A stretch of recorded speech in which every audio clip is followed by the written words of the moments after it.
Hello everyone, आप सभी का हमारे YouTube channel as you grown में मैं रोशनी गौतम स्वागत करती हूँ। मैं रोशनी गौतम और मैं आपको बिजनेस स्टडी पढ़ाती हूँ।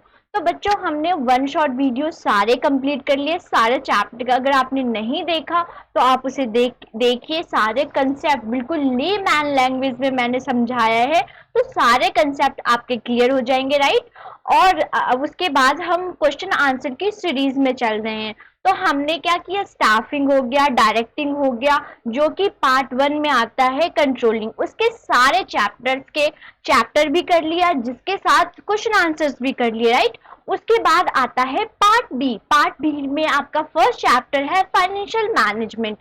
उसका हमने वन शॉट कंप्लीट कर दिया है, ओके। आपने नहीं देखा तो पहले आप उसको जाके देखिए, फिर आपको क्वेश्चन आंसर्स, और मेनली मैं किस पे फोकस करूंगी, जैसे कि मैं हर चैप्टर के केस स्टडी क्वेश्चंस ज्यादा कराती हूँ, तो केस स्टडी क्वेश्चंस में करूंगी। थोड़ा रिवीजन करेंगे, फिर 5 मार्क्स के क्वेश्चन, 2 मार्क्स के क्वेश्चंस और 3 मार्क्स के क्वेश्चन, जैसे भी क्वेश्चंस आते हैं उसमें हम डिस्कस करेंगे और सारे A to Z आपके कंसेप्ट क्लियर हो जाएंगे। तो अगर आपने वन शॉट वीडियोस नहीं देखा तो पहले जाके देखिए और फिर क्वेश्चन आंसर करते हैं। टाइम वेस्ट ना करते हुए क्वेश्चन आंसर पे स्टार्ट करते हैं।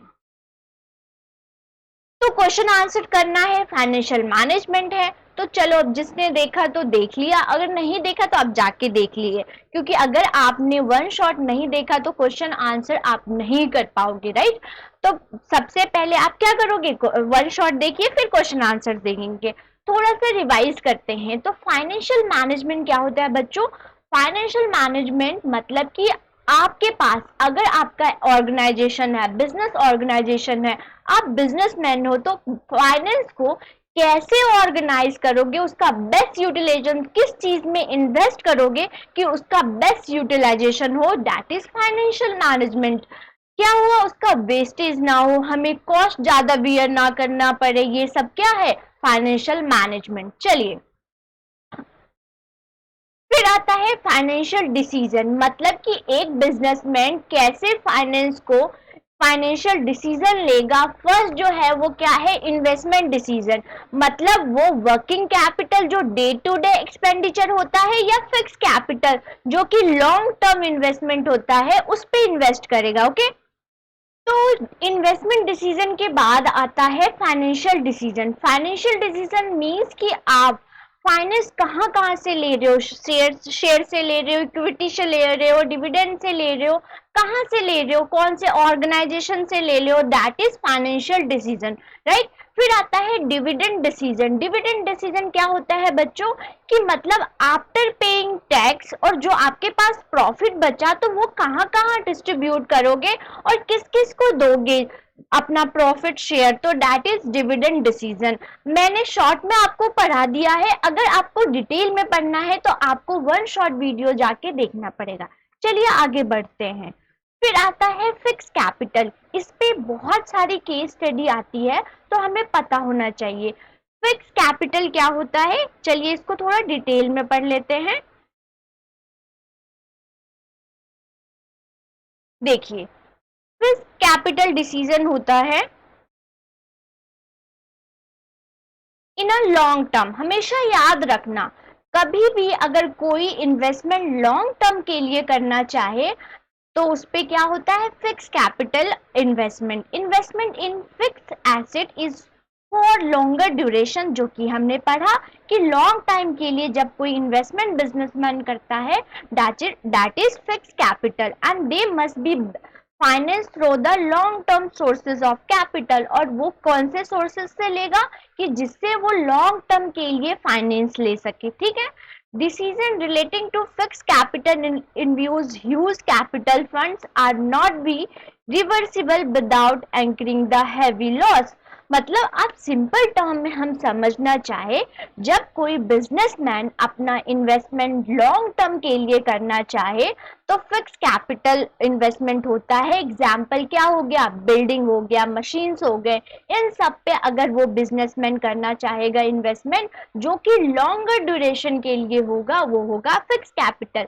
फिर होता है वर्किंग कैपिटल। सिंपल टर्म में हम समझे कि डे टू डे एक्सपेंडिचर अगर बिजनेसमैन करेगा तो वो क्या है, वर्किंग कैपिटल, जो कि क्या होता है, रॉ मटेरियल हो गया, इन्वेंट्रीज हो गई, इन सब चीजों पे इन्वेस्टमेंट करेगा तो वो है working capital. Fix capital and working capital, समझ आ गया।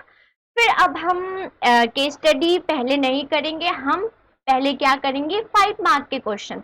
उसमें क्या होगा कि आपके अगर आपके कंसेप्ट अगर भूल गए हो या फिर कोई कम समझ आया है ना, तो आपको पहले समझ आ जाएगा, उसके बाद हम केस स्टडी चलेंगे, क्योंकि उसमें थोड़ा हम समझना पड़ता है क्वेश्चंस को। तो हम पहले स्टार्ट करते हैं 3 मार्क, जो सिंपल क्वेश्चंस आपको डायरेक्ट चैप्टर से पूछ लेंगे। फिर आप केस स्टडी मतलब कि आपको प्रैक्टिकली कोई सिचुएशन दे देंगे और उसको फिर आंसर करना होगा। तो चलिए हम 3 मार्क के क्वेश्चन से स्टार्ट होते हैं। अगर 3 मार्क से, जो कि मैं फर्स्ट वीडियो से कह रही हूँ कि अगर आपके 2 मार्क्स के आएंगे एग्जाम में तो आप 40 वर्ड्स लिख के आओगे, मतलब कि 2 और 3 लाइन्स में। अगर आपको 3 मार्क्स के क्वेश्चंस आते हैं तो आप 80 वर्ड्स में लिख के आओगे। तो और जैसे कि अगर आपके 5 मार्क्स में आते हैं तो क्या लिखोगे आप, 120, डबल कर दो सबको, ठीक है। 3 मार्क्स में आप 3 पॉइंट्स मिनिमम लिख के ही आओगे, फिर आपको एग्जामिनर देगा मार्क्स। तो ये क्या कह रहा है, क्वेश्चंस पे चलते हैं। क्वेश्चन क्या कह रहा है, what meant by financial management. Financial management क्या है, जो कि मैंने फर्स्ट स्टार्टिंग में बता दिया। Take any two financial decision by financial management. कोई डिसीजन बताया, जो कि मैंने पहले बताया। तो क्या कौन से डिसीजन होते हैं, फाइनेंशियल मैनेजर फाइनेंशियल डिसीजन लेता है, ठीक है। तो सिंपल टर्म में आप क्या लिख के आओगे बच्चों, कि क्या होता है कि अपने फाइनेंस, अगर एक ऑर्गेनाइजेशन है वो अपने फाइनेंस को कहाँ यूटिलाइज करेगा, कहाँ लगाएगा कि उसका बेस्ट यूटिलाइजेशन हो, वेस्टेज ना हो, कॉस्ट ज़्यादा ना उसको इनकर करना पड़े। तो फाइनेंशियल मैनेजमेंट, फाइनेंस को प्रॉपर यूटिलाइज करना, ठीक है।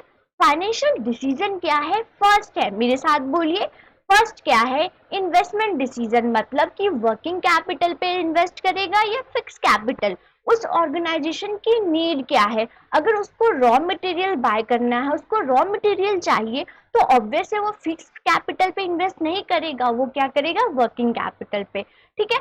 फिर फाइनेंशियल डिसीजन आता है कि एक ऑर्गेनाइजेशन को कहाँ कहाँ से मनी लेगा, कहाँ से वो बोरो करेगा, इक्विटी से करेगा, शेयर से करेगा, डिविडेंड से करेगा, कहाँ से करेगा, ठीक है।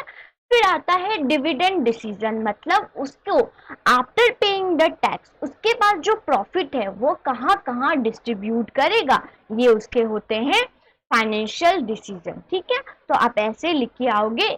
नोट्स आपको टेलीग्राम पे मिल जाएगा, इसलिए आप टेलीग्राम हमारे एडियोग्रोन क्लास 12 टेलीग्राम को ज्वाइन कर लीजिए, ठीक है। फिर आगे देखते हैं, नेक्स्ट क्वेश्चन क्या बोल रहा है कि explain the following as a factor affecting. इस चैप्टर में हमने क्या पढ़ा कि कोई भी, जैसे हो गया फाइनेंशियल डिसीजन में इन्वेस्टमेंट डिसीजन, इन्वेस्टमेंट डिसीजन क्या है, उसका फैक्टर इफेक्टिंग क्या है, कैपिटल है, कैपिटल फिक्स कैपिटल है, ये वर्किंग कैपिटल है, क्या है उसका फैक्टर इफेक्टिंग क्या है। तो आपको फैक्टर इफेक्टिंग सबका आना चाहिए, और वही क्वेश्चन वो पूछेंगे, ठीक है। तो फैक्टर इफेक्टिंग डिविडेंड डिसीजन क्या क्या है, डिविडेंड डिसीजन हमने अभी पढ़ा, ठीक है, कि एक organization after paying the tax, जो प्रॉफिट है वो कहाँ कहाँ डिस्ट्रीब्यूट करेगा और उसका क्या फैक्टर इफेक्ट करता है। जल्दी देख लेते हैं, स्टेबिलिटी ऑफ अर्निंग, और मैंने यहाँ पे 4, आपको 3 लिख के आना है। बट आपको जब मैंने वन शॉट वीडियोस कराया है ना बच्चों, तो उसमें क्या है, उसमें पूरा डिटेल, और वो भी 7-8 पॉइंट्स कराए हैं, इसलिए मैं रिपीट कर रही हूँ कि पहले आपने अगर वन शॉट वीडियोस नहीं देखे तो आप उसको जाके देखिए, आपको बहुत हेल्पफुल होगा, ठीक है। फिर डिसीजन, हमने डिविडेंड डिसीजन पढ़ लिया, तो उसका क्या है, अगर स्टेबिलिटी ऑफ अर्निंग, मतलब एक ऑर्गेनाइजेशन का स्टेबल होगा, वो स्टेबल अर्न करेगा प्रॉफिट, तो वो ज्यादा से ज्यादा डिस्ट्रीब्यूट करेगा, ठीक है, ये तो हमें आता है। ग्रोथ अपॉर्चुनिटी, मतलब उस ऑर्गेनाइजेशन की ग्रोथ है, मतलब वो फ्यूचर में भी ग्रोथ कर सकता है, उसकी जो ग्रोथ है, उसका जो ग्राफ है वो इंक्रीजिंग है। अगर उसका ग्राफ इंक्रीजिंग है तो उसके पास ज्यादा प्रॉफिट है, ज्यादा प्रॉफिट है तो वो ज्यादा डिस्ट्रीब्यूट करेगा, ठीक है। कैश फ्लो पोजीशन मतलब उस ऑर्गेनाइजेशन की क्या है, कैश जो आता है रेगुलर इंटरवल में आता है या फिर रुक रुक के आता है। जितना ज्यादा कैश फ्लो होगा उतना ज्यादा उसकी जो डिविडेंड डिसीजन है वो होगी अच्छी। टैक्सेशन पॉलिसी, अगर गवर्नमेंट ज्यादा टैक्स इम्पोज करेगी तो उस जो ऑर्गेनाइजेशन है उसके पास प्रॉफिट कम बचेगा, प्रॉफिट कम बचेगा तो क्या है, डिसीजन वो अपना जो डिविडेंड है वो क्या है नहीं दे पाएगा। तो आप इसको, मैं आपको लाइन टू लाइन नहीं पढ़ा रही हूँ, मैं आपको कंसेप्ट क्लियर करा रही हूँ। अगर आपके कंसेप्ट क्लियर होंगे तो आप कोई भी क्वेश्चन आसानी से कर सकते हो। तो हमेशा याद रखना, आप जो भी पढ़ रहे हो उसके आपके कंसेप्ट क्लियर हो। बुकिश लैंग्वेज में अगर पढ़ोगे तो उसका कोई फायदा नहीं है प्रैक्टिकल लाइफ में, ठीक है।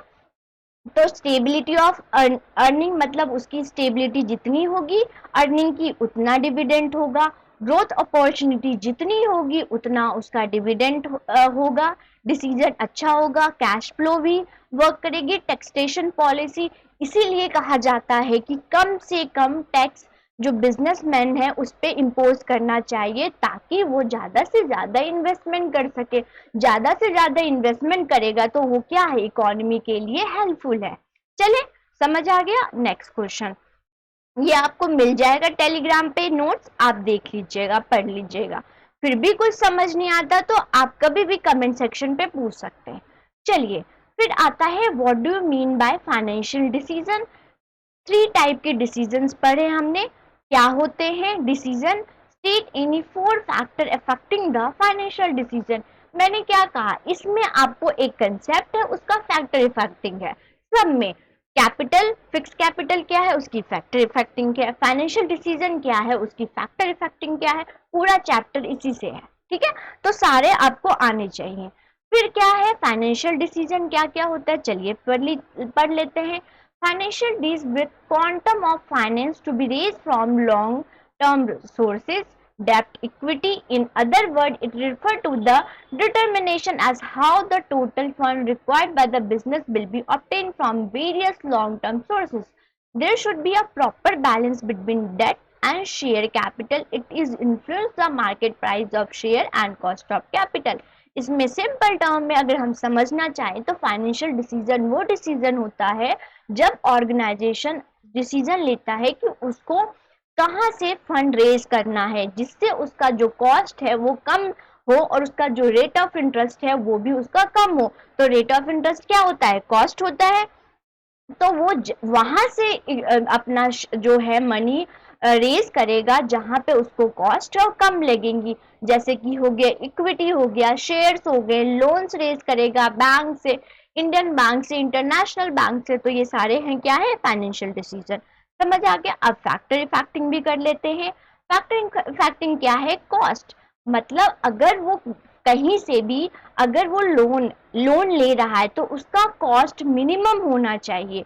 अगर उसका कॉस्ट मिनिमम नहीं होगा तो वो क्या, प्रॉफिट उसके पास ज्यादा नहीं होगी। प्रॉफिट का जो होता है साइन ये होता है, ठीक है।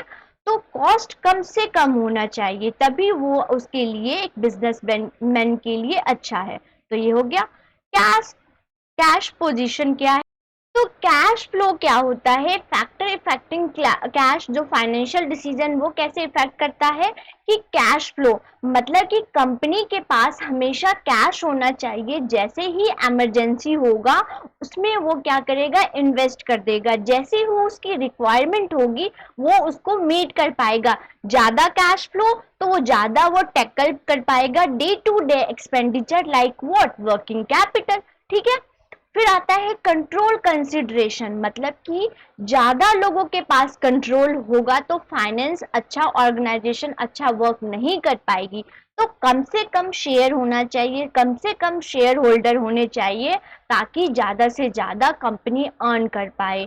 आपको पता ही है कि अगर दो वर्क करेंगे, वर्कर वर्क करते हैं तो उनकी प्रोडक्टिविटी इंक्रीज होती है। अगर एक काम पे 4-5 बंदे वर्क करते हैं तो उनकी प्रोडक्टिविटी कम हो जाती है। वैसे ही कि ज़्यादा से ज़्यादा शेयर होल्डर्स नहीं होने चाहिए कंपनी में। ज़्यादा से ज़्यादा शेयर होल्डर होंगे तो कम से कम उनकी प्रॉफिट होगी, राइट। फिर क्या आता है फ्लोटेशन। फ्लोटेशन मतलब कि जो कंपनी इशू करती है कोई भी शेयर इक्विटी, तो उसको एक्स्ट्रा कॉस्ट कितना बियर कर पा रहे हैं। जितना कम कॉस्ट उसको बियर करना पड़ेगा उतना उसके लिए फायदा है, ठीक है। एक्स्ट्रा कॉस्ट जैसे कि प्रिंटिंग करने के लिए, सर्टिफिकेट बनाने के लिए उसको कितना एक्स्ट्रा कॉस्ट पेयर कर रहा है, that is flotation cost, right. तो ये है, ये आपने ऐसे कोई भी क्वेश्चन को अटेम्प्ट करना है। ये भी कौन है, 3 मार्क के क्वेश्चन, ठीक है। तो आप बच्चों ऐसे ही आप अटेम्प्ट करोगे। जैसे अगर फाइनेंशियल डिसीजन, अगर ये नहीं भी पूछते ना कि फाइनेंशियल डिसीजन, बट इन्होंने क्या पूछा, बताइए 3 factor affecting the financial decision, तो आपने डेफिनेशन जरूर दे के आओगे, तब क्या होगा, एग्जामिनर पे अच्छा इम्पैक्ट पड़ता है। चलिए फिर क्वेश्चन पे चलते हैं। फिर आ जाता है 5 मार्क के क्वेश्चन, ठीक है। 5 मार्क के क्वेश्चन क्या है बच्चों, कि आपको एक ही क्वेश्चन को कितनी मॉडिफिकेशन वे से वो पूछ सकते हैं।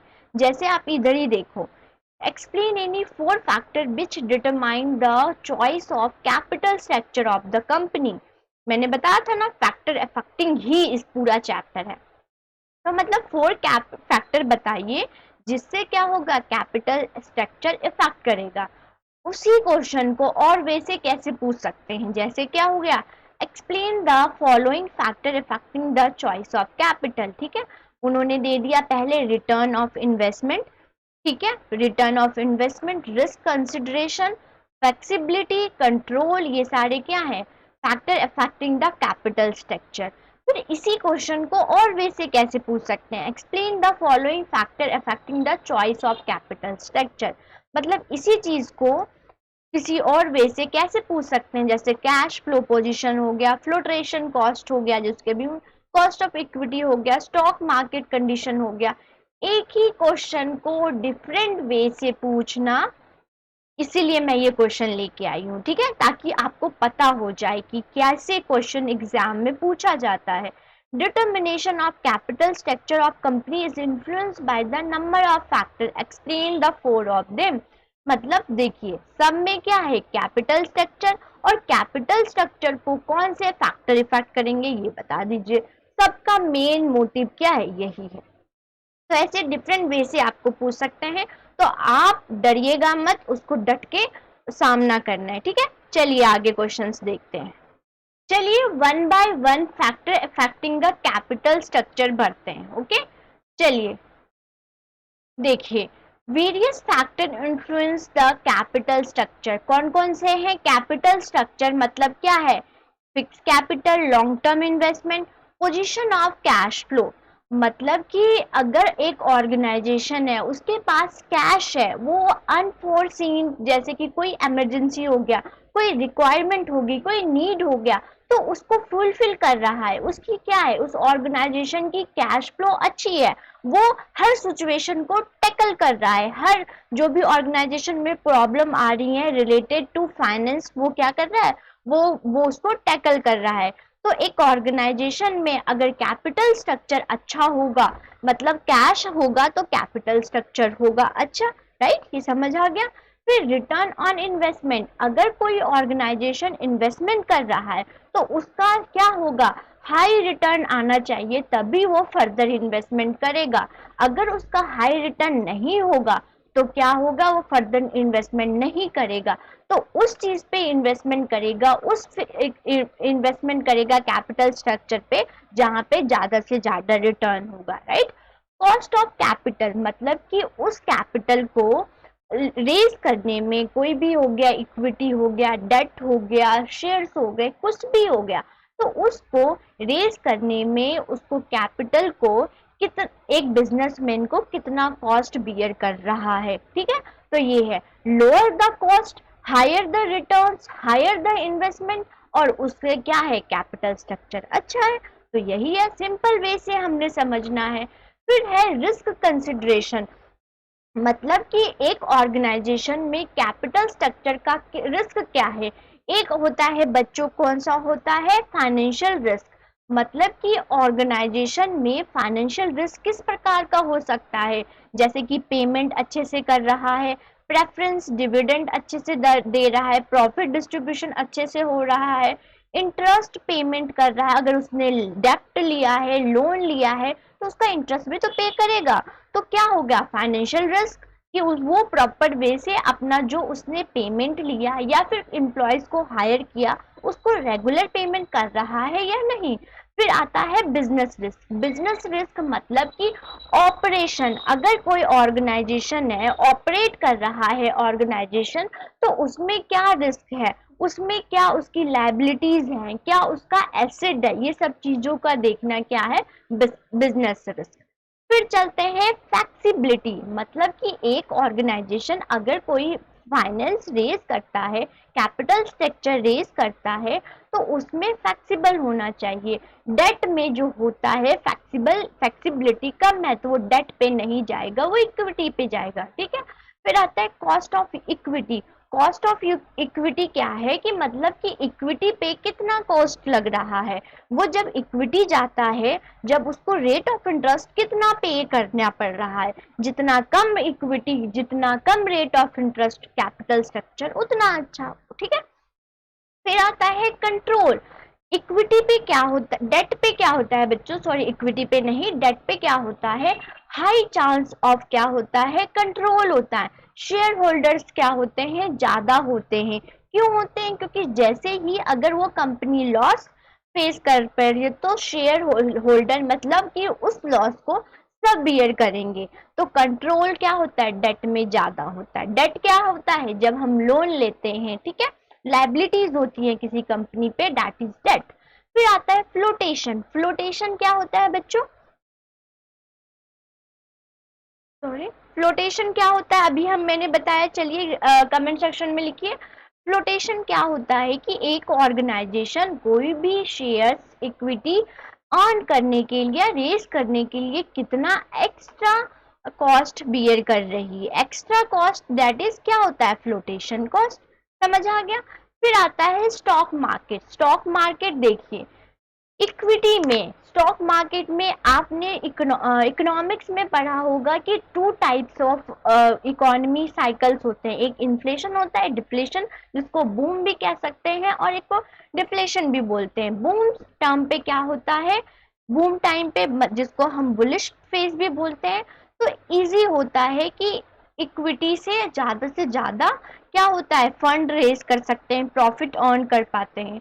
दूसरी ओर से इकोनॉमी में क्या आता है, बैरिश। बैरिश मतलब कि इकोनॉमी डाउनवर्ड जा रही है, ठीक है, ये देखिए डाउन, अपवर्ड डाउनवर्ड जा रही है, तो ये बैरिश, ज्यादा से ज्यादा इक्विटी, बैरिश में क्या होगा, कम कम रेज होंगे इक्विटी कैपिटल, तो डिफिकल्ट एंड फर्म में ऑप्ट फॉर डेट, तो क्या होगा, कम होगा तो डेट पे चली जाएंगे।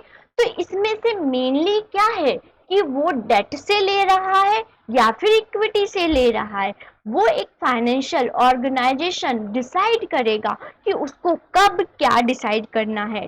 अगर, जैसे कि हमने स्टॉक मार्केट में देखा, अगर इकोनॉमी बूम पे है, तो क्या किया, वो इक्विटी लेगा और इक्विटी से ज्यादा अर्न कमाएगा, प्रॉफिट कमाएगा। दूसरी अगर क्या होता है, बैरिश। बैरिश मतलब इकोनॉमी डाउनवर्ड जा रही है, डाउनवर्ड जा रही है, तो वो इक्विटी प्रेफर नहीं करेगा, वो क्या करेगा, डेट प्रेफर करेगा, ठीक है। तो ये चीज है। अब चलिए, अब हम करते हैं केस स्टडी क्वेश्चंस। आपका सारे कंसेप्ट क्लियर हो गए, आपने एक बार रिवाइज कर लिया, तो आपको 3 मार्क्स और 5 मार्क्स में यही पूछ सकते हैं। कोई भी स्ट्रक्चर दे देंगे, कुछ भी दे देंगे, और उसको बोलेंगे कि आप factor affecting, factor affecting main चीज है। तो आप, मैं फिर से रिपीट कर रही हूँ, अगर आपने मेरी वन शॉट वीडियोस नहीं देखी तो उसको जाके देखिए, आपको सारे समझा होगा। चलिए अब स्टार्ट करते हैं केस स्टडी को। तो चलिए क्वेश्चन अटेम्प्ट करते हैं। पहले हमें क्वेश्चंस को अच्छे से रीड करना है, फिर आंसर देना है, ठीक है। तो चलिए लर्न पढ़ते हैं, ओके। तो Ravi has started a pizza. मैं बहुत आराम से आपको समझाऊंगी, तो आराम से आप सुनिए। उसने क्या किया, पिज्जा स्टार्ट किया, पिज्जा बनाने, मैन्युफैक्चरिंग बिजनेस, ठीक है। The early morning schedule is very busy as the product is dispatch as soon as it is made to keep it fresh is send to the various pizza making restaurant और hotel. क्या बोल रहा है ये question कि एक रवि है, वो उसने क्या होता, पिज्जा बेस जो होता है उसको बनाने, मैन्युफैक्चरिंग बिजनेस है उसका, राइट। तो उसको जो उसका जो अर्ली मॉर्निंग है, नेक्स्ट जो डे है, वो बहुत बिजी है। तो बिजी है तो क्या है उसको, बट जो पिज्जा का बेस है वो एज सुन एज क्या है, डिलीवर करना है, और भी वो क्या है, फ्रेश करना है टू द वेरियस रेस्टोरेंट और होटल, होटल और रेस्टोरेंट में ही डिलीवर करना होगा और फ्रेश करना है। तो इससे आप देखिए ये वर्किंग कैपिटल है या फिक्स कैपिटल है, समझिएगा। फिर क्या है, daily fresh pizza base has to be deliver on the basis of estimate order as there no sure short consumption pattern in the city. वो क्या है, डेली हो रहा है। जब डेली होता है तो क्या होता है, वर्किंग कैपिटल, समझ आ गया। तो डिलीवर ऑन द एस्टिमेट मतलब कि वो जो पिज्जा का बेस है वो डेली क्या होता है, डिलीवर होता है वेरियस होटल और रेस्टोरेंट में। और इसमें क्या है, no sure short consumption pattern in the city, मतलब कंजप्शन भी कम नहीं होता है, उसको पता है, प्रीवियस डाटा से उसको पता है कि कंजप्शन तो कॉन्टिन्यूअस हाई चल रही है।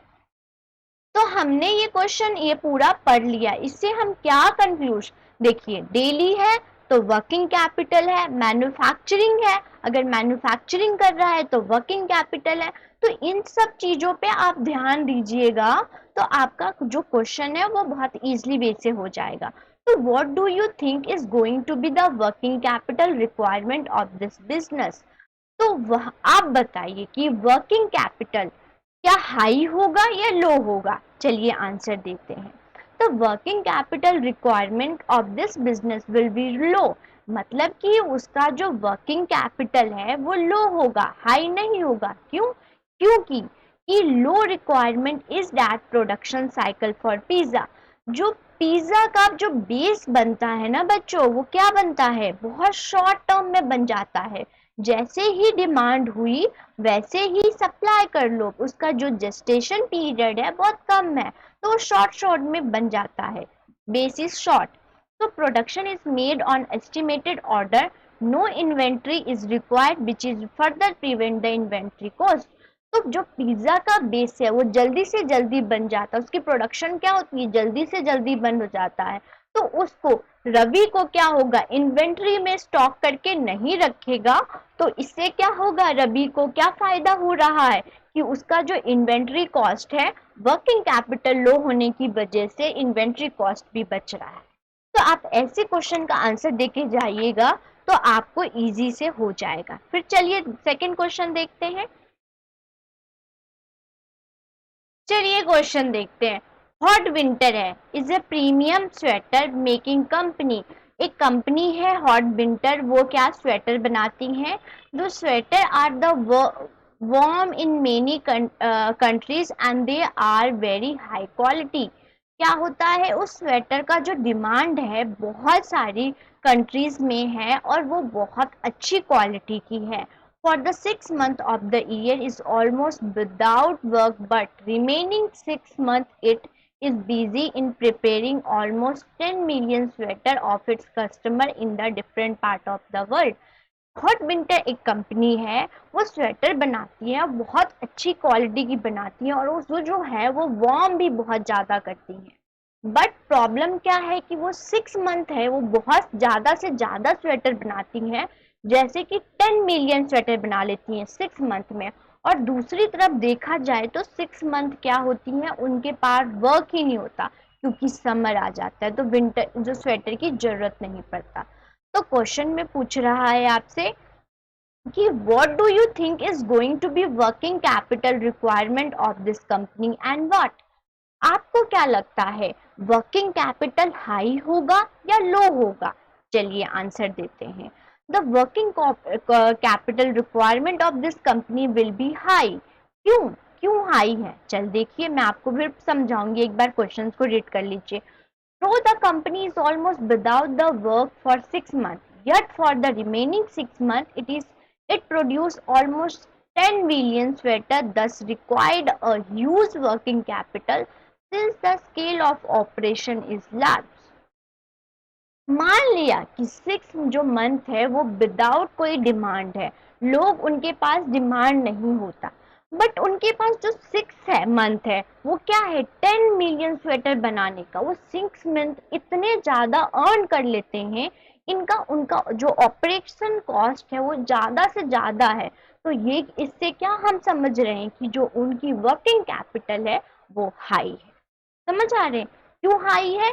क्योंकि उनकी 6 मंथ में इतनी डिमांड होती है कि उनका ऑपरेशन कॉस्ट बहुत लार्ज हो जाता है, ठीक है, ज्यादा हो जाता है। तो वर्किंग कैपिटल क्या है, हाई है। समझ आ गया हमें? फिर चलिए एक और क्वेश्चन देखते हैं। नेक्स्ट क्वेश्चन क्या है, धीरज हैज ओपन अ कंपनी। धीरज है उन्होंने क्या किया, कंपनी को ओपन किया, राइट। समझ आ गया। He has come from Australia, वो ऑस्ट्रेलिया से बिजनेस करके आए, मतलब एमबीए करके आए ऑस्ट्रेलिया से। फिर उन्होंने क्या डिसाइड किया, वो क्या करेंगे, बिजनेस अपने फादर की इंडिया में ऑस्ट्रेलिया में गए, बिजनेस स्टडी किया, एमबीए उन्होंने किया, उन्होंने सारे बिजनेस जो भी होती स्टडी करके उन्होंने सोचा कि फादर की वो बिजनेस करेंगे। उसने क्या डिसाइड किया, who own the huge chunk of property, मतलब कि एक मीट किया उन्होंने, मिला वो धीरज एक पर्सन से जो क्या करता है, वो huge chunk of property provide कराता है, ठीक है। He decide a take of piece of land for his company on lease, मतलब कि वो रेंट पे उसने क्या डिसाइड किया धीरज ने कि वो एक कंपनी लेगा, पीस ऑफ लैंड लेगा रेंट पे, ठीक है। What? अब क्वेश्चन आ गया, what do you think is going to be a fixed capital requirement of this company and why? अब आपको क्या लगता है कि धीरज ने जो डिसीजन लिया वो उसका फिक्स कैपिटल कम है या ज्यादा है? चलिए आंसर देते हैं। The fix capital requirement of Dheeraj company will be less. क्यों? क्योंकि क्या, जो जो इसका फिक्स कैपिटल है वो लेस है। क्यों है? चलिए रीजन भी पूछ लेते हैं, पढ़ लेते हैं। Reason of this less requirement will be a financially alternative in the form of lease that has generated saving his fund which otherwise have been used in purchasing the land। अब क्या है, जो धीरज ने डिसीजन लिया वो गलत लिया। क्यों लिया? क्योंकि जो धीरज का फिक्स कैपिटल रिक्वायरमेंट वो लो है, वो लीज पे लेता है, रेंट दे रहा है, ठीक है, रेंट दे रहा है हर मंथ, तो वही सेव करके वो क्या कर लेता, वो लैंड को ही खरीद लेता। तो उसके लिए क्या होता, लॉन्ग टर्म के लिए फिक्स कैपिटल उसके पास हो जाता। तो उसकी जो फिक्स रिक्वायरमेंट है कम है, तो वो जो रेंट देता है उसको सेविंग करके वो फर्दर जो वो लैंड है वही खरीद लेता। तो ये प्रॉब्लम आ गई, समझ गए? तो ऐसे आंसर आपने देना है। चलिए फिर और आंसर्स देखते हैं। अब सेकंड ये क्वेश्चन क्या है, an AC manufacturing company want to open a plant in Delhi. AC manufacturing, AC ध्यान रखिएगा, एसी मैन्युफैक्चरिंग कंपनी है, वो उन्होंने क्या सोचा कि वो प्लांट ओपन करेंगे दिल्ली में। क्यों? क्योंकि वहां पे ज्यादा क्या है, गर्मी है, समर बहुत ज्यादा, मतलब गर्मी बहुत है। The owner of the company called a meeting to find the expert to fix का कैपिटल रिक्वायरमेंट, ठीक है। तो ऑनर, जो ऑनर है वो क्या सोचते हैं, उन्होंने एक मीटिंग किया और एक्सपर्ट से मिले, जो कि उसको एक्सपर्ट से मिले जो कि वो प्लांट के रिक्वायरमेंट के बारे में बता सकता है, दिल्ली में क्या रिक्वायरमेंट है। वो एसी के ऑनर्स मिले एक्सपर्ट से, ठीक है।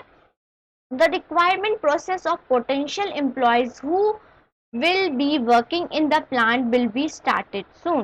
क्या बोलता है, जो रिक्रूटमेंट प्रोसेस है पोटेंशियल एम्प्लॉयज की, वो क्या है, वो स्टार्ट हो गया, ठीक है। उसकी रिक्रूटमेंट स्टार्ट हो गई पोटेंशियल एम्प्लॉयज की। तो आपसे क्वेश्चन पूछ रहा है, what do you think will be working capital requirement for this company. आपको क्या क्या लगता है कि वर्किंग कैपिटल रिक्वायरमेंट लो है या हाई है? तो बच्चों इसकी जो वर्किंग कैपिटल है वो हाई है। कैसे, चलिए देखते हैं। The reason for the high requirement of working capital will be that in the manufacturing company the requirement is high. क्यों? क्योंकि उस मैन्युफैक्चरिंग कंपनी में उसकी जो एसी की रिक्वायरमेंट है वो ज़्यादा है। मैन्युफैक्चरिंग की जो एसी की रिक्वायरमेंट दिल्ली में है वो क्या है, ज़्यादा है। ठीक है। Further the company will be have to bear the inventory cost, क्योंकि वो क्या होगा, एकदम से डिमांड आ जाएगी। ठीक है, तो उसको सप्लाई करना पड़ेगा। तो इससे क्या होगा, वो क्या करेगा, इन्वेंटरी में रखेगा, स्टॉक में रखेगा एसी ओनर, जिससे क्या होगा, एसी का जो इन्वेंट्री है वो भी तो मेंटेन करना पड़ेगा। एसी का इन्वेंट्री मेंटेन करना पड़ रहा है, जिससे क्या हो रहा है, वर्किंग कैपिटल हाई हो रही है। समझ आया आप लोगों को? ठीक है, तो ऐसे आंसर देना है। आपके लिए देखिए क्लैपिंग कर रहा है क्योंकि आप सारे क्वेश्चंस आंसर्स दे रहे हो। ठीक है, फिर चलिए नेक्स्ट क्वेश्चन। नेक्स्ट क्वेश्चन क्या है, Bharat Express specialize in courier services, its wide range of express packages and parcel service. Bharat Express है वो स्पेशलाइज्ड है कोरियर सर्विस में, और वो क्या करते हैं, वाइड रेंज मतलब बहुत सारे रेंज पे एक्सप्रेस करते हैं पैकेजेस और parcel service, help business firm to make sure the goods are made to be the customer at right place at the right work। मतलब जो है भारत की एक्सप्रेस कोरियर है कि मतलब डे टू डे चल रहा है वर्क। आज कस्टमर को चाहिए तो आज ही उसको मिलनी चाहिए। तो कोरियर में क्या होता है, डे टू डे होना होता है। ठीक है, तो इसमें क्या है, जेस्टेशन पीरियड नहीं लग रहा है। जेस्टेशन पीरियड मतलब डिमांड की रिक्वायरमेंट हुई वैसे ही सप्लाई होना चाहिए। जब डिमांड और सप्लाई में गैप आ जाता है तो ज्यादा से ज्यादा एक बिजनेस में जेस्टेशन पीरियड ज्यादा नहीं होना चाहिए। ठीक है, समझ आ गया? तो आप रीजन बताइए कि जो भारत एक्सप्रेस है वो वर्किंग कैपिटल रिक्वायरमेंट उसकी हाई है या लो है? लो है। लो क्यों है बच्चों?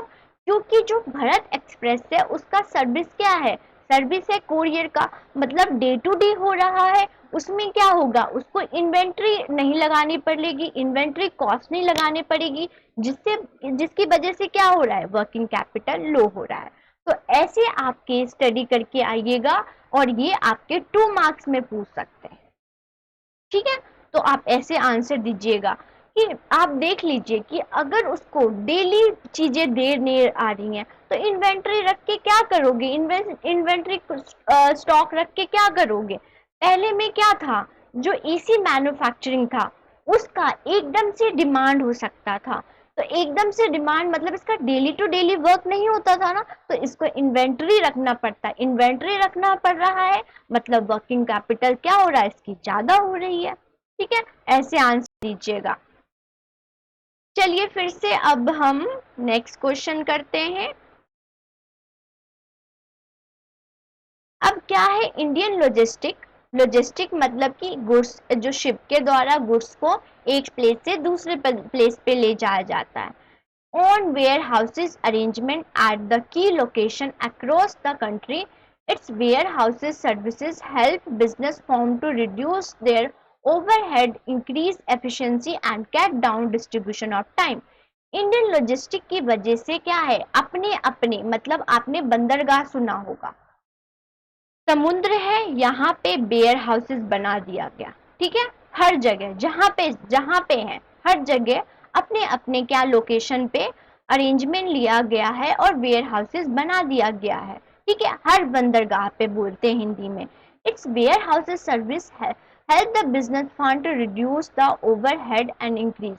वेयर हाउसेस बनाने की वजह से क्या हो रहा है, ओवरहेड कॉस्ट इंक्रीज हो रही है, एफिशिएंसी और cut down the distribution time, जल्दी से जल्दी डिस्ट्रीब्यूशन हो रही है, टाइम लैग नहीं आ रहा है, तो कॉस्ट क्या हो रहा है, कम हो रहा है। ठीक है, तो अब बताइए, अब रीजन पूछ रहा है कि where the working capital requirement of Indian logistic will be high और या लो। तो अब बताइए कि वर्किंग कैपिटल जो इंडियन लॉजिस्टिक का है हाई होगा या लो होगा? बहुत सिंपल है, कॉस्ट रिड्यूस हो रहा है, एफिशिएंसी इंक्रीज हो रही है, तो वर्किंग रिक्वायरमेंट क्या है? लो है। समझ आ रहा है आप लोगों को? Involve in service industry biz does not have to buy maintain inventory, तो इसकी वजह से क्या है, उनको इन्वेंट्री स्टॉक में नहीं रखना पड़ रहा है, क्योंकि वेयर हाउसेस की वजह से जो सर्विसेज हैं वो डे टू डे हो रही है, टाइम लैग नहीं हो रहा, जैसे डिमांड हो रहा है वैसे ही सप्लाई हो रहा है, इन्वेंट्री रखने की जरूरत नहीं है। अगर इन्वेंट्री रखने की जरूरत नहीं है तो कॉस्ट बियर नहीं करना पड़ रहा है, कॉस्ट बियर नहीं कर पा रहा है, तो वर्किंग कैपिटल की रिक्वायरमेंट लो हो जाती है। समझ आ रहा है आप लोगों को? चलिए ये क्वेश्चन देखते हैं, और ये बहुत इंटरेस्टिंग क्वेश्चन है, बहुत मजा आएगा। चलिए करते हैं, साथ में करते हैं, ठीक है। हमारा bank has over 1 million satisfy customer, जो हमारा बैंक है उसके पास सेटिस्फाई कस्टमर हैं 1.5 million. However recently some of them are living the client client of bank, मतलब कि क्या हुआ, मतलब सेटिस्फाई कस्टमर होने की वजह से भी सब क्लाइंट क्या हो रहे हैं, लीव हो रहे हैं, बैंक को छोड़ रहे हैं। क्यों? रीजन बिहाइंड क्या है कि service of the bank are stably good, service तो ठीक है, बट जो वो पीपल कंप्लेन कर रहे हैं about of lack of ATM facility in the bank, but जो क्लाइंट है, पीपल है, वो क्या कर रहे हैं, कंप्लेन कर रहे हैं कि आपकी जो सर्विसेज तो है अच्छी, बट एटीएम फैसिलिटी तो आप हमारा बैंक दे ही नहीं रहे, ठीक है। To overcome this problem and stop the client to go away, the bank decided to go for collaboration with तम्हारा बैंक, ठीक है। तो अब वो क्या करता है, हमारा बैंक क्या सोचता है कि मेरे कस्टमर, मेरे क्लाइंट ना जाए मेरे बैंक को छोड़ के, उसके बाद वो ज्वाइन कर लेता है तम्हारा बैंक से, ठीक है। तम्हारा bank is a new bank and is no way to near the competency of core service of हमारा bank, but it has a exceptional ATM facility। तुम्हारा बैंक क्या है, वो न्यू है मार्केट में, उसके पास इतने कस्टमर नहीं है, बट उसके पास एक चीज क्या हो गया, उसके पास एटीएम फैसिलिटी है। और हमारा बैंक के पास क्या था, कस्टमर थे बट एटीएम फैसिलिटी नहीं थी। एक दूसरे की कमी की वजह से उन दोनों ने सोचा कि चलो दोनों साथ मिलके वर्क करते हैं, मेरे पास कस्टमर है और तुम्हारे पास एटीएम है, दोनों की रिक्वायरमेंट कम हो जाएगी। इसकी वजह से अब आप देखिए, रीजन दीजिए कि what do you think going to be the impact of collaboration on the fix capital investment of हमारा बैंक। ड्यू टू कोलैबोरेशन जो फिक्स कैपिटल ऑफ हमारा बैंक वो हाई होगा या लो होगा? चलिए देख लीजिए थे। हमारा बैंक का जो होगा फिक्स कैपिटल होगा वो क्या हो जाएगा, लो हो जाएगा, कम डाउन होगा। क्यों होगा? क्योंकि हमारा बैंक फिक्स कैपिटल इन्वेस्ट करता, एटीएम बनाता, वो जो कॉस्ट उसको बियर करना पड़ता वो कम हो गया। इसकी वजह से क्या हो गया, हमारा बैंक की फिक्स कैपिटल रिक्वायरमेंट कम हो गई, ठीक है, ड्यू टू कोलैबोरेशन। ठीक है, समझ आ गया आप लोगों को? एक बार और सुनिए कि देखिए, हमारा बैंक के पास क्या था, एटीएम नहीं था, बट तुम्हारा बैंक के पास एटीएम था, ठीक है, नहीं था, इसके पास था। तो ये क्या किया, दोनों ने ज्वाइंट कर लिया, तो हमारा बैंक का जो फिक्स कैपिटल था वो कम हो गया, क्योंकि उसको जो रिक्वायरमेंट थी वो फुलफिल कौन कर रहा है, हमारा बैंक की वजह से जो हमारा बैंक की फिक्स कैपिटल है वो रिड्यूस हो रही है। ठीक है, सिंपल क्वेश्चन, सिंपल आंसर, बस थोड़ा सा दिमाग लगाना पड़ता है। ठीक है बच्चों, चलिए नेक्स्ट क्वेश्चन करते हैं। ट्रक इंडिया लिमिटेड है producing the 1000 truck India limited है, वो प्रोड्यूस क्या करते हैं, 1000 ट्रक एंड जनरेट रेवेन्यू, और जनरेट कितनी करती हैं, 1000 करोड़ की रेवेन्यू जनरेट करती हैं annually. Has recently acquired the world second largest truck in company, इन्होंने क्या किया, इसकी वजह से, इतनी प्रोड्यूसिंग करने की वजह से, इतनी रेवेन्यू जनरेशन वजह से ये वर्ल्ड में इनका जो पोजीशन हो गया वो क्या हो गया, सेकंड लार्जेस्ट हो गया। ठीक है, after this acquisition the truck India limited will become the world largest truck manufacturer, और वर्ल्ड की लार्जेस्ट मैन्युफैक्चरिंग ट्रक कंपनी बन गई ट्रक इंडिया लिमिटेड। समझ आ रहा है आप लोगों को? For financing the acquisition of the company had to arrange about the rupees 41,000 crore. अब क्या हुआ कि इतनी बड़ी, तो इसकी वजह से उसको क्या रिक्वायरमेंट हो गई है रुपीज 41,000 करोड़ की through the debt and equity. इतनी ट्रक मैन्युफैक्चर कर दी है तो पैसे की भी ऑब्वियस जरूरत पड़ेगी।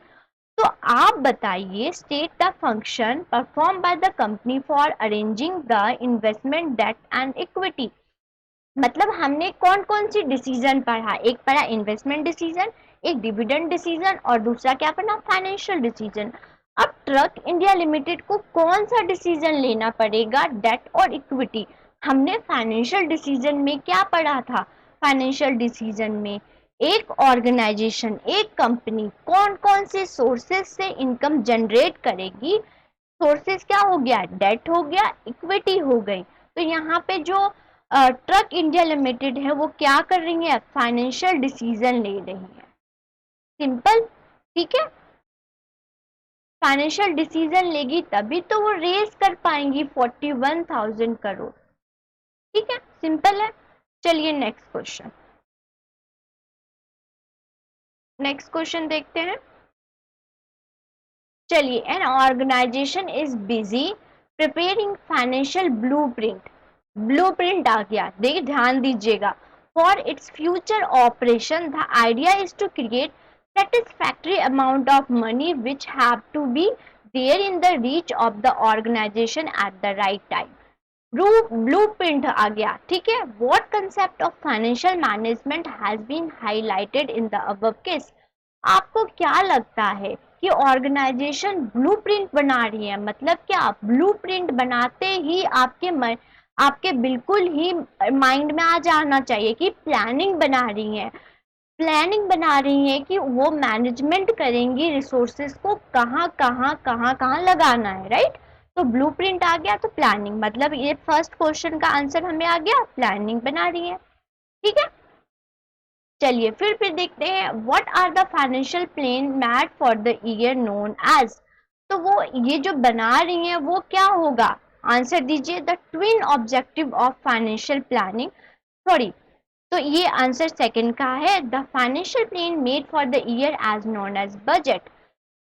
बजट बनाते हैं, हमारी गवर्नमेंट भी बजट बनाती है, ब्लूप्रिंट बनाती है कि कहाँ कहाँ उनको किस किस सेक्टर में इन्वेस्टमेंट करना है। तो blueprint of planning of financial management को क्या बोलेंगे, बजट बोलेंगे। ठीक है, सेकंड क्वेश्चन का भी आंसर आ गया। थर्ड क्वेश्चन क्या है, what are the twin objective of financial object. Twin मतलब दो ऑब्जेक्टिव बताइए, कैसे होगा, proper ability of fund whenever the need is arise, मतलब बजट बनाने की वजह से, प्लानिंग बनाने की वजह से जहां फंड की रिक्वायरमेंट है वहां इन्वेस्टमेंट होगा। एक हमारी ऑब्जेक्टिव हो गई। दूसरा ऑब्जेक्टिव क्या है, there is no unnecessary raising of fund by the organization, मतलब कि प्लानिंग करने की वजह से ऑर्गेनाइजेशन का क्या हेल्पफुल हुआ कि वो अननेसेसरी जो है अननेसेसरी फंड रेज करेंगी, उससे बच जाएंगी। और क्या हम दे सकते हैं, मिसमैनेजमेंट ऑफ फंड्स बच जाएगा, प्रॉपर यूटिलाइजेशन ऑफ फंड हो जाएगा। तो ये सब किसकी वजह से हो रहा है, ब्लूप्रिंट। ब्लूप्रिंट मीन्स प्लानिंग की वजह से। देखा, सिंपल क्वेश्चन सिंपल आंसर। चलिए फिर देखते हैं,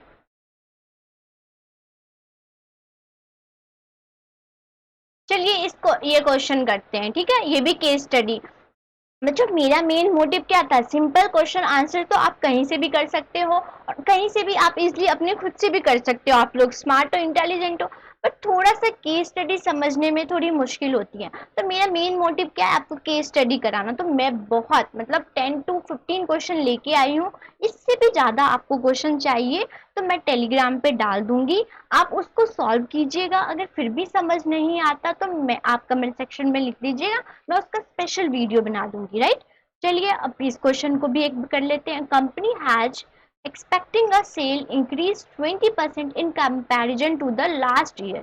ठीक है, एक कंपनी है वो एक्सेप्ट कर रही है कि उसका सेल इंक्रीज होगा 20% लास्ट ईयर की कंपेयर की वजह से, कंपेयर की लास्ट ईयर की कंपेयर से करे तो 20% उसका कमिंग ईयर में इंक्रीज होगा।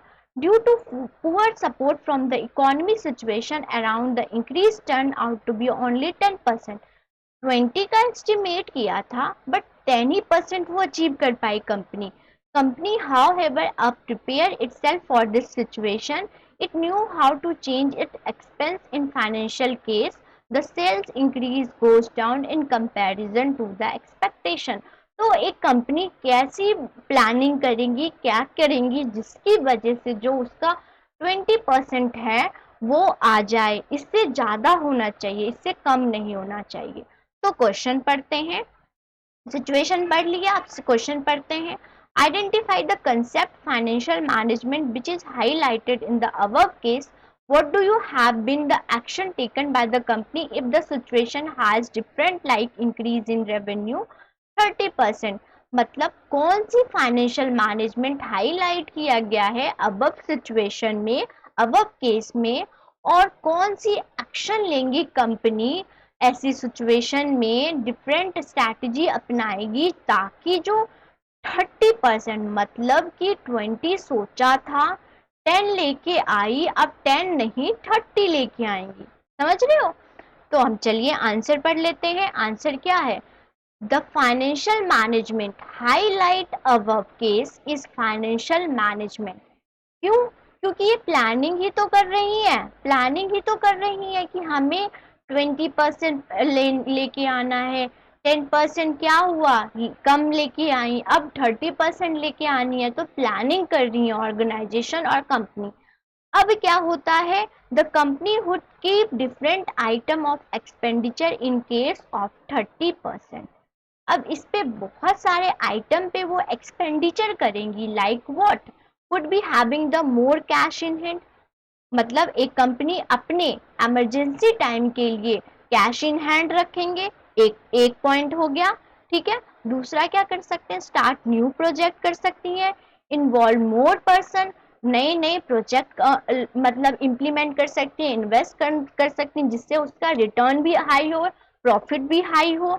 और मोर पावर मतलब नए नए जो स्किल लेबर हैं उसको रिक्रूट कर सकते हैं। High revenue help in streamline the operation in better manner. अगर वो हाई रेवेन्यू अर्न करती हैं तो उसका जो फार्म हैगा वो प्रॉपर वे से, कॉन्टिन्यूस वे से अच्छे से इन्वेस्टमेंट होगा, ठीक है। The company is definitely is going to be a more freedom in deciding the future course of. इस सब की वजह से क्या होगा, कंपनी को फ्यूचर प्लान को डिसाइड करने में भी हेल्पफुल मिलेगा। तो बच्चों हमने कर लिया, ठीक है। इजी है ना क्वेश्चन, बहुत इजी है, इजी बेस से हमने किया। बस आप सिचुएशन को समझिए और आपने जो कंसेप्ट पढ़ा ना, कंसेप्ट बच्चों क्लियर होने चाहिए। जैसे ही कंसेप्ट क्लियर होंगे सिचुएशन पढ़ना और आंसर देना बहुत इजी है, ठीक है। तो ऐसे आप अटेम्प्ट करना, फिर भी आपको कोई डाउट होता है कमेंट सेक्शन में लिख सकते हैं।